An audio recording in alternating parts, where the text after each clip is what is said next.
अपने वतन से दूर दुश्मन की काल कोठरी में, जहाँ हर बीतता लम्हा मौत का एहसास दिलाता था। अपनों की यादें आंखों में थीं और सीने में धधक रही सिर्फ आजाद होने की आग। ये उन 3 जांबाज भारतीय पायलटों की कहानी है जिन्होंने कटीली तारों और गोलियों की परवाह नहीं की, क्योंकि उनके लिए मिट्टी की पुकार उनकी जान से बढ़कर थी। कैसी दास्तां जो आपके रोंगटे खड़े कर देगी और दिल को गर्व से भर देगी। आइए देखते हैं इस वीडियो में क्या है। इस कहानी की शुरुआत होती है 3 दिसंबर 1971 से, जब भारत और पाकिस्तान जोरदार युद्ध चल रहा था। जमीन पर भारतीय सेना हर मोर्चे पर पाकिस्तान को पीछे धकेल रही, लेकिन आसमान में हालात उतने आसान नहीं थे। पाकिस्तान के जफरवाल शहर के पास बना एक वॉच टावर भारतीय वायुसेना के लिए बड़ी परेशानी बन चुका था। वहां से पाकिस्तानी सेना भारतीय मूवमेंट पर नजर रखती थी और कई बार भारतीय विमानों पर सटीक फायरिंग भी की जाती। इस वॉच टावर को तबाह करने की जिम्मेदारी दी गई भारतीय वायुसेना के जांबाज पायलट दिलीप पारुलकर को।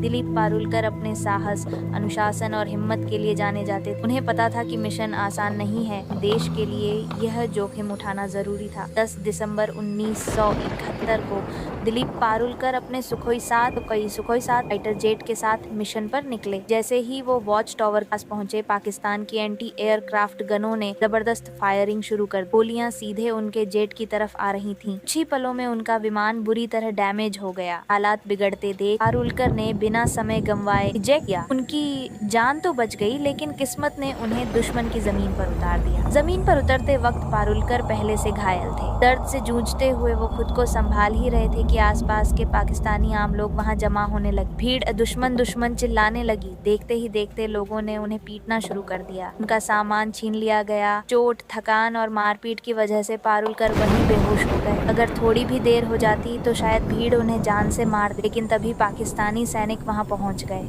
सैनिकों ने भीड़ को हटाया और कहा, ये जिंदा हमारे ज्यादा काम का है। इस तरह दिलीप पारुलकर को मौत के मुंह से निकालकर हिरासत में ले लिया गया। पारुलकर को होश आया तो उन्होंने खुद को एक अंधेरी, तंग और सीलन भरी कोठरी में बंद पाया। सामने एक पाकिस्तानी अधिकारी खड़ा। उसने कागज और पेंसिल उनकी तरफ बढ़ाए और कहा, आदमपुर एयरबेस का नक्शा बनाओ। आदमपुर एयरबेस भारतीय वायुसेना का एक बेहद अहम ठिकाना था। पारुलकर ने तुरंत मना कर दिया।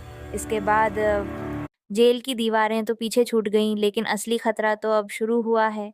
न कोई रास्ता पता है, न कोई हथियार पास है, बस पीछे आती मौत की आहट है।